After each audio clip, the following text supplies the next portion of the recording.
मुजम्मिल सोहरावर्दी साहब, अभी जो फैसला आया है उससे बज़ाहिर तो ये लगता है कि मामला हुकूमती ख्वाहिशात के बरक्स हो गया है और इंतखाबात होते नजर भी आ रहे हैं, तो क्या अब बड़े मियाँ साहब वापस आ रहे हैं? मुझे नहीं पता वो वापस आ रहे हैं या नहीं आ रहे हैं। उनका वापस आना, वो कौन सा इंतखाब लड़ सकते हैं जो इंतखाब के लिए उनका आना ज़रूरी है? वो तो ताहयात नाअहल हैं। और जो मुहिम तो चलानी है ना, इंतखाबी मुहिम इमरान खान की टक्कर पे अगर किसी ने चलानी है तो फिर क्या नवाज शरीफ साहब को आना नहीं चाहिए वापस? देखिए, वो आने के रास्ते में कई कानूनी और आईनी रुकावटें हाइल हैं जिनका जिक्र हम पहले सेगमेंट में कर चुके हैं कि आप जब तक इस मुल्क में यकसा निज़ाम इंसाफ नहीं होगा तब तक क्या बात की जा सकती है। जब तक एक शख्स के लिए निज़ाम इंसाफ कुछ और होगा और दूसरे शख्स के लिए निज़ाम इंसाफ कुछ और होगा, तो फिर ये सवालात तो नहीं पूछने चाहिए आपको। ये सवाल तो अदलिया से पूछना चाहिए जिसने दो तरह के निज़ाम इंसाफ इस मुल्क में रखे हुए हैं। लेकिन मुजम्मिल साहब, वो आप अभी वो थोड़ी देर पहले हिस्ट्री करेक्शन वाली बातें कर रहे थे, तो अगर हिस्ट्री रीराइट करानी है तो फिर तो मियां साहब को वापस आना पड़ेगा। लंदन में बैठ के तो फिर हिस्ट्री रीराइट नहीं हो सकती।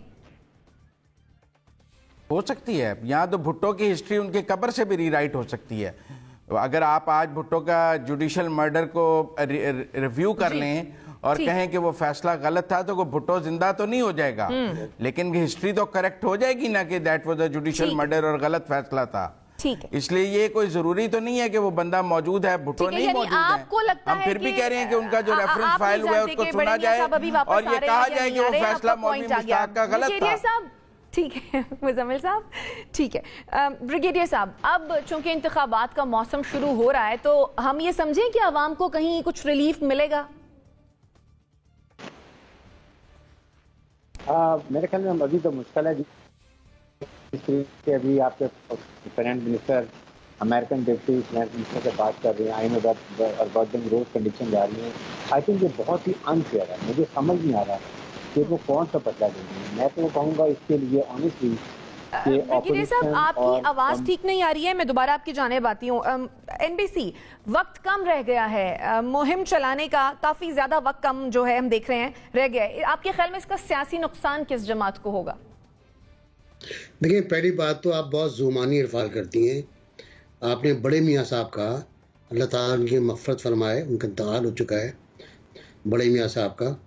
मियाँ नवाज शरीफ की बात कर रहे हैं आप, तो अलग बात है। नहीं, वो क्योंकि शहबाज शरीफ को छोटे मियाँ साहब कहा जाता है ना, इसीलिए मैंने उनको बड़े मियाँ साहब का, क्योंकि वो बड़े भाई हैं। बड़े मियाँ साहब जब भी आप कहेंगी, मुझे मियाँ शरीफ साहब जो है उनका जिक्र आएगा। और नवाज शरीफ को नवाज शरीफ कह लें आप। नवाज शरीफ को वापस आना चाहिए, बिल्कुल सही बात है, ये बिल्कुल दुरुस्त बात है। नवाज शरीफ को आके इंतखाबी मुहिम में कुछ भी हो जाए, गिरफ्तार हो जाए, कुछ भी हो जाए, कोई मसला नहीं। मेरा शुरू से ही पॉइंट ऑफ व्यू है कि नवाज शरीफ साहब को वापस आकर स्ट्रगल में शामिल होना चाहिए, इंतखाबी मुहिम चलानी चाहिए। इंतखाबात का वक्त आ रहा है। नुकसान मुझे पता नहीं किस मायने में आप कह रही हैं, किसका क्या नुकसान, तो पता चलेगा आपको इंतखाबात में कि जब वोट पड़ेंगे, वोट जिस तरह होंगे। नुकसान हमने नजर आ गया आपको। आज जेल भरो तहरीक बंद हो गई है, खत्म कर दी गई। आज कल मकासद हासिल कर लिए गए उसके। मुझे पता नहीं क्या मकासद थे, सुप्रीम कोर्ट पर दबाव था, क्या था, लेकिन दबाव पड़ नहीं पाया। वो जेल भरो तहरीक, लेकिन वो इंतखाबात की तारीख असल मकसद था ना, वो तो बज़ाहिर देखें तो आ गई है। तो तारीख नहीं आई, किसने कह दिया? लेकिन जब सुप्रीम कोर्ट की जानिब से ये फैसला आ गया कि 90 रोज के अंदर इंतखाबात कराने हैं, और वो तो हम भी कह रहे थे, वो सब कह रहे थे, वो चारों जज कह रहे हैं, वो इसमें नई बात क्या है? ठीक है, यानी आपके ख्याल में तारीख नहीं आई। ठीक, हाँ, मैं अब यर्ज कर रहा हूँ कि जो स्ट्रीट पावर होती है वो दिखाने के लिए आपको कोई कैंपेन लॉन्च करना होती है। नुकसान किसका होगा, फायदा किसका होगा, मुझे नहीं पता। जब ब्रेड बॉक्स खुलेगा तब अंदाजा होगा। लेकिन जेल भरो तहरीक तो भी नाकाम होगी आपकी, सीधी बात ये। लाहौर में 200 आदमियों का आपने रखा था आइडिया, वहाँ 77-80 आदमी गए। पेशावर में कोई भी नहीं गया, उतर के भाग गए वहां से। मुल्तान में आप देखें क्या हुआ। ठीक है, ये जेल भरो तहरीक के हवाले से NBC हम आगे चलकर बात भी करेंगे। बहरहाल, आपके ख्याल में नुकसान किस जमात का होगा, इस बात का पता तब चलेगा जब बैलेट बॉक्स खुलेंगे। आपका पॉइंट आ गया। जुनैरा, दोनों सूबों में किस सियासी जमात की पोजीशन आप बहुत अच्छी देख रही हैं, किसकी एवरेज देख रही हैं और किसकी ना होने के बराबर?